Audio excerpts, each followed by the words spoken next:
Good morning. I'm Kerry Irish. I am the professor for History 152A, which is the online course, and History 152B, which is an in-person course, but also has considerable aspects that are online. In fact, the only difference between these two courses is that the lectures in 152B are done in person, and the lectures for 152A were recorded last year in the classroom for the most part. So I don't want you to feel as if you're in either one of these classes, you're getting really something different than the other class. So, and this will become important because there are restrictions on the in-person class, which I will explain to that particular class. So restrictions meaning as to how many of us can gather at a single time and so forth. So, but I don't want to take up time on this syllabus introduction to deal with that issue. But rest assured, the classes are as close to identical as I can possibly make them. So I hope that you will have the syllabus available either in another window or you printed it out or what have you. So you need to go to Foxtail. You can pause this video at the moment if you want to and open up the syllabus, and that way you will understand what the class entails better. So the first thing is the introduction here, first thing that is after my email address. And that email address is absolutely crucial. It's the only way for those of you who are in the online class to communicate with me. So you need to be aware of that. And those of you who are in the in-person class, that could be very important as well. I'd like you to read the ruminations on the importance and purpose of history. In reading that, you will find some ideas that I find to be central to the understanding of American history, ideas that will guide you as to what's important in this class and therefore to do better on quizzes and exams. So I want you to read that on your own time. And we will go to the next aspect of the class on page 3 of the syllabus. I'm having a hard time with my fingers here because I'm old and decrepit. So the course objectives. I'm not going to read them all to you, but they are important, and I do remember them as we go through the semester. They're not like some courses and course objectives in the syllabus that, you know, it's there and you never hear about them again. It's not the way this course is. These course objectives are designed to help you understand how to understand American history. Number 2 is really important, so I'll mention this. Develop an understanding of the ideas or philosophies which gave birth to this nation. Those ideas and philosophies are set forth in that introduction that I've asked you to read on your own. And these ideas and philosophies are in conflict with one another, and they are a point of conflict for many different groups of Americans. So these ideas and philosophies are controversial. Number 3, grasp how the United States has meant different things at different times to various groups, and gain an appreciation for how those groups have come to the place they now hold in this society. The primary ideas, again, ideas at stake in this struggle between groups are the ideas of liberty and equality, freedom and equality. Number 5, learn to ask the question, and I will ask this in lectures on a number of occasions, how does God work in history? Hopefully, we'll find some answers to all of these questions. Okay, the textbooks, really simple. Both classes, again, the reading assignments are exactly the same in both classes, whether you're in person or online. And the text is Wilfred McClay's Land of Hope, an invitation to the great American story. There's the ISBN number. If you have the text, great. If you can get it from the bookstore, great. But I wouldn't wait to get it from the bookstore if it's not available there. The bookstore is, well, I can't really comment on the bookstore, but I'm telling you not to wait. Get it somewhere else if you can. And then the second book we're going to read together in the class is Laura Hillenbrand's Unbroken. And this book is available as an ebook through the GFU library, so you don't have to buy it. You can if you like, but you don't have to. Grading is straightforward, A, 90 to 100%, et cetera, et cetera. You can see that there. Pluses and minuses are used. You can see that those are laid out for you very clearly. So if you're at 88% to 89.9, that's a B plus, 88 to 89.9. And it's the same in the other grades, D's and C's and so forth. Now, if you watch the lecture videos and read the appropriate assignments on time, or attend the lectures, while performing the other assigned tasks, there's no reason why you cannot achieve a satisfactory grade. Everybody defines a satisfactory grade differently. My expectations are clearly outlined here in the syllabus, and I'm explaining them as well. You can read the concept on your own. Activities which earn points. This is what every student wants to know. What do I have to do to get points to get the grade that I want? So there are 4 exams in this class, 3 midterms and a final. I like to say the course is set up like a football game. You have a first quarter, second quarter, third quarter, and then the end of the game. So 4 exams, 4 quarters, roughly equal in terms of time, absolutely equal in terms of the points. So the final exam is not worth any more points than, say, the second exam. And the final exam is not comprehensive. In some classes, a final exam covers the entire semester.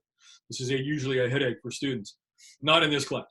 The final exam only covers that last portion of the class since we did the 3rd exam. So it's like a midterm in that sense, but it's the final portion of the class. Okay. Number 2, underneath activities which earn points, reading and lecture quizzes. This is really simple. It's going to become monotonous. If you have a reading assignment, when you're done, there on Foxtail is a reading quiz for that assignment. 1 question, and it's a general question. It's not real specific. If you're paying attention while you're doing the reading, maybe taking a note here or there, but paying attention, you should get that reading quiz done right most of the time. Okay. If there's a lecture, there is a lecture quiz when the lecture is over. So if you're on the online course, you're watching the lecture. When you get done, you review your note guide, and then you go and take the lecture quiz. Both the lecture quiz and the reading quizzes are worth the same number of points, 10 maximum, okay? So again, you have a reading assignment, you have a quiz. You have a lecture, you have a quiz. Doesn't change at all through the course. If there is no quiz after a reading assignment or a lecture, it's a mistake, and I'll have to fix it, all right? Reading assignment, quiz, lecture, quiz. So it's just, that's the way the course is set up. Okay. It is crucial for you to take these quizzes. If you don't even take the quiz, you get a 0, all right? If you take a shot at the quiz and, get it wrong, you're going to go in with at least some points, all right? So be sure you take these quizzes. Watch the lectures, take the quizzes, do the reading, take the quizzes, and so forth. A 0 on any of these quizzes is really detrimental to your grade. All right. In fact, let me go on here where it says you should notice that the reading lecture quizzes are worth about as many points as the exam. If you add up all the reading and lecture quizzes and the 10 points apiece, and then the 400 points for the 4 exams, 100 apiece there, you're going to find that the reading lecture quizzes are actually a larger amount of the points available. There's over 40 of them, in other words, than the tests. So you cannot ignore the reading quizzes and the lecture quizzes, okay? Cheating on quizzes is cheating. If you ask somebody to help you with a reading quiz or a lecture quiz or an exam, that's cheating. If you agree to help someone, that's cheating.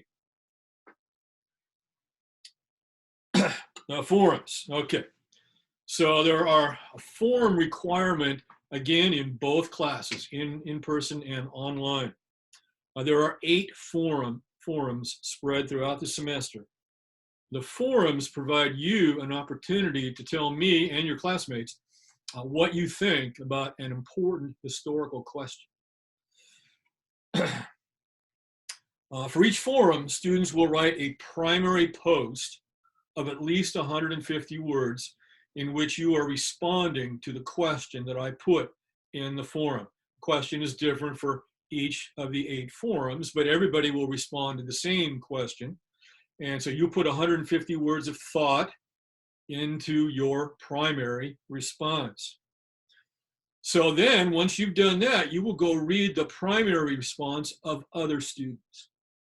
And then at that point, you will respond to at least one of those students with your response to a student, cleverly named. And that response is 30 words. So your primary post, 150 words, and your response to another student, 30 words, for a grand total of, even I can do that math, 180 words. Now you can write a little bit more than that if you want to, but you lose points if you don't write at least that much for both of those assignments. In addition, and this is the only difference between the online class and the in-person class. So if you're in the in-person class, you don't do this. But GFU Digital requires students to post some kind of a video to the professor. And the way I'm filling this assignment is that I'm asking each of you in the online class to take one of those forum assignments, one throughout the entire semester, and I will assign to you your turn in this.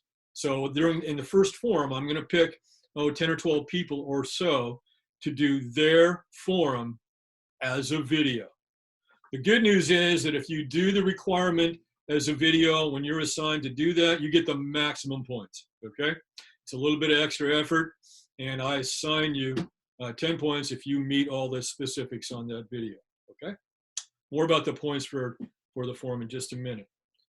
Okay, and again, I will tell you when it's your turn to do the forum assignment as a video. I know it's a little more complicated than I would like it to be, but again, it's out of my hands. If I don't do this, somebody will come knock on my office door and reprimand me for being irresponsible. Okay, so grading the forum. Now you're all going to want to know, how do I grade the forum? It's pretty straightforward. So it's possible to get 8 points for your primary post. And it's possible to get 2 points for your response to another student. Again, you do them both at the A+ level, you'll get 10 points, all right?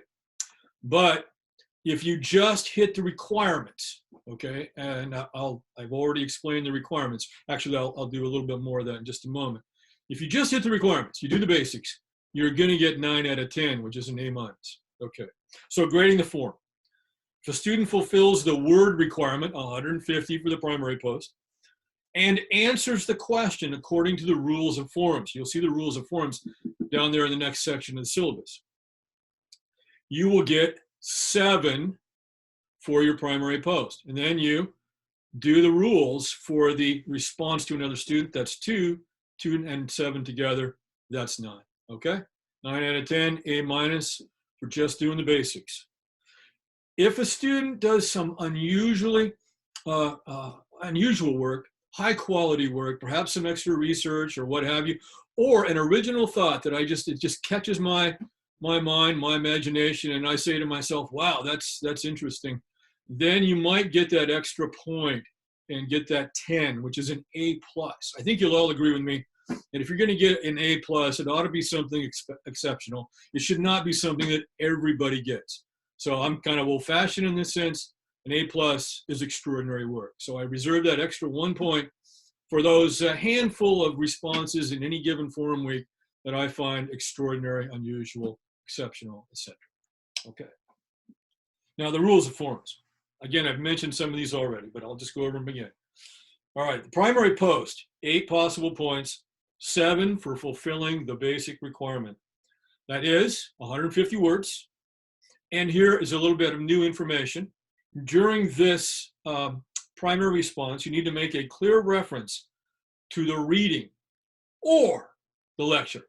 You don't have to do both, but you do need to get the basic points, make a clear reference to the reading, that's Maclay, or one of the other authors assigned throughout the semester, but generally Maclay. Or you need to make a clear reference to the lecture. Professor Irish said in the lecture, okay? You don't have to agree with me, but you got to make a reference, all right? In fact, you might be wanting to make the point that what an idiot that Professor Irish was when he said, and then you make your point, okay?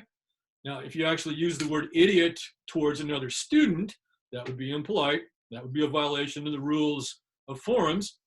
And while I would like to think that I would not respond negatively to somebody saying that to me, I wouldn't do it if I were you. Okay, I meant polite is what we're shooting for here. Okay, but the basic requirement is that you make a reference either to Maclay or to myself. You can do both if you want. And so that fulfills a requirement. And you use the last name, Irish said, or Maclay wrote, whatever, okay? That's how scholars reference other works. I want you to learn how scholars do things. Okay, you don't have to do that with your response to another student, okay? Just your primary post. Now in your reply, this is where reply to another student, this is where 2 points, just make an intelligent comment about what the student said. You can disagree politely, or you can agree. You can say, gosh, I thought that was a great point. Well done. You need 30 words, and you've done it. Okay. So the forums are usually, not always, but usually assigned on a Wednesday, and that's clear in the online course calendar, which we'll go through the first couple of weeks here in just a moment. And then the forum opens at 5 o'clock in the morning. That's when all the quizzes open, by the way, as well. And it closes at 11:59 p.m. that night. So you've got virtually all day on the assigned day for a forum to do these 2 assignments, the primary post and the reply to a student. Okay. But if the time elapses and the forum closes, then you've missed it and you're done. And that's the same way with all the quizzes. You have virtually that amount of time from 5 a.m. in the morning until 11:59 p.m. at night on the day the reading or the video is assigned to do that quiz. You miss it, you're done. And it's going to show up as a 0, which is really disastrous for your grade. Okay. Points you can read about later on. Extra credit. You can see that I don't offer extra credit.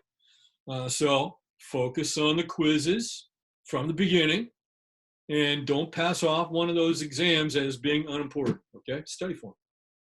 All right, let's go to the Foxtel course now, online, and I want you to scan down a little bit until you get to week 1, and this course is set up very clearly. Week 1, week 2, week 3, week 4, all right on down to the last week of the semester. And then each of the weeks is divided by the days of the week, Monday, Tuesday, Wednesday, Thursday. Very clear, always chronological like that. Never skipping around, okay? All right, so week 1, January 19 to 22, you notice that Monday is not a day for class, so that's why we're not doing this on a Monday.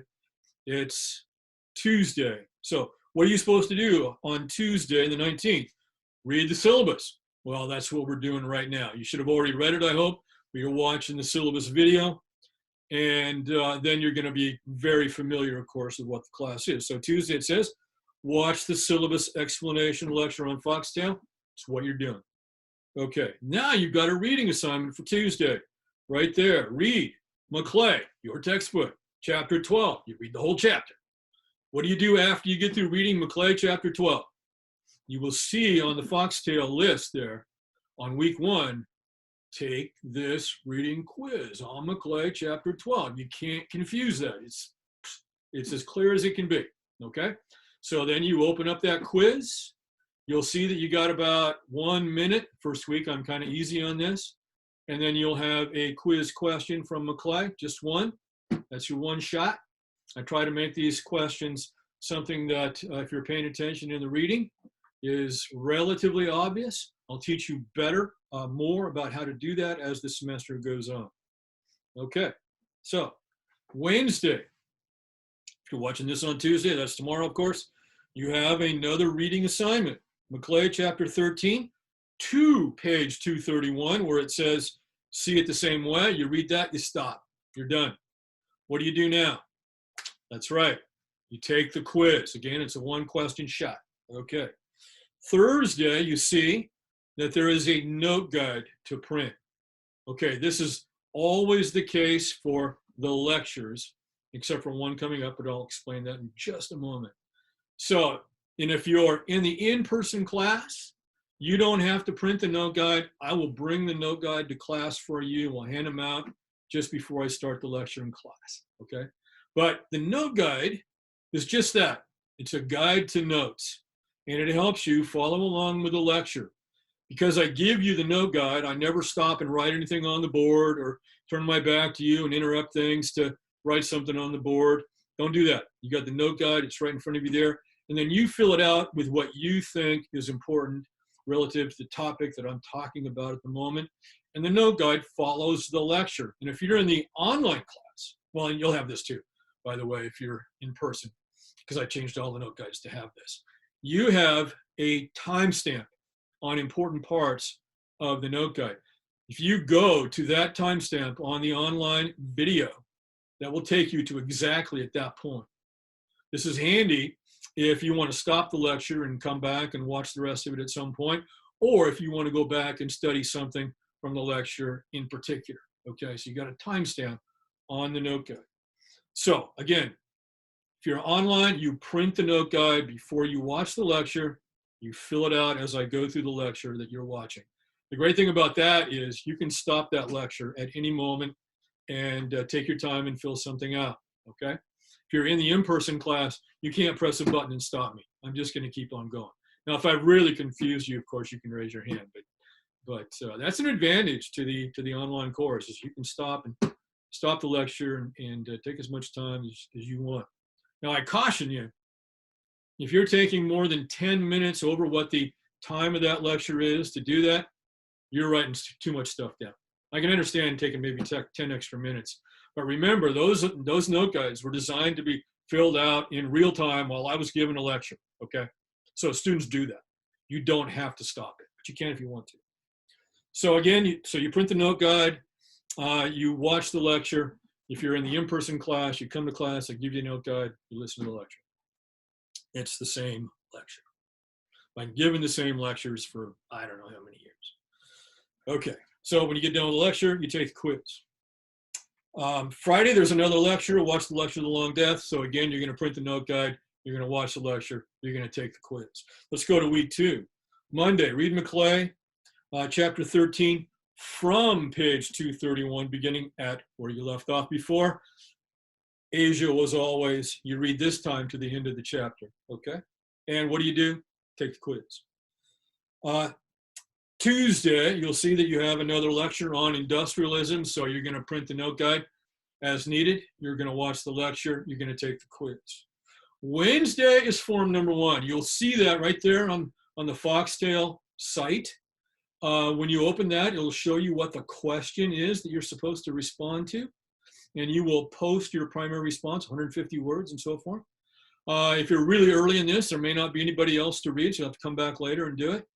But most of you will be able to go and read somebody else's post and then respond to that with your 30-word reply without having to do anything in between. Okay. So just be sure you follow all the rules of forms and you'll be fine. Okay, Thursday, the lecture. This is the one on reading the text. So this is more of a seminar where I'm teaching you how to do reading at the college level than it is a lecture, but of course it looks like a lecture. There's no note guide for that. You take notes as they apply to you. So that's the one exception where there's no note guide. But I couldn't resist quizzing you on it. So you have motivation to go ahead and watch this. Some of you will find this the most important lecture you ever listened to at George Fox University. You really will. Students have told me this. I'm not making it up. Watch that seminar on reading the text. It will not only help you in this class, it will help you in virtually all of your classes. All right, so I'm not going to go through the syllabus anymore from that point on. It's very repetitive and very simple to follow. Just be sure you're checking in every day with it and then doing the assignments. If you have a question and you're in the online class, the only way you have of contacting me is through email, so send me an email. If you are in the in-person class, I will see you Tuesday morning, and you can ask me a question then. In fact, what I'm going to do in the in-person class on Tuesday morning is I'm going to ask you if you have any questions on the syllabus. And if we don't, then we'll just go do the lecture. And when we're done with the lecture, what do? Yeah, you're going to take the quiz. Even if you're in the in-person class, you're going to take the quiz online, okay? But then we'll be done. So again, I'm glad to be back on campus, glad to be working again. And I'm really kind of excited about walking into a classroom. This will be the first time in almost a year that I've been in a classroom. So God bless you all. And I will, well, we get started on Tuesday. Okay. Is that today? I guess that's today for those of you watching it today. Anyway, I'm all confused now with the time situation. I will see you as appropriate.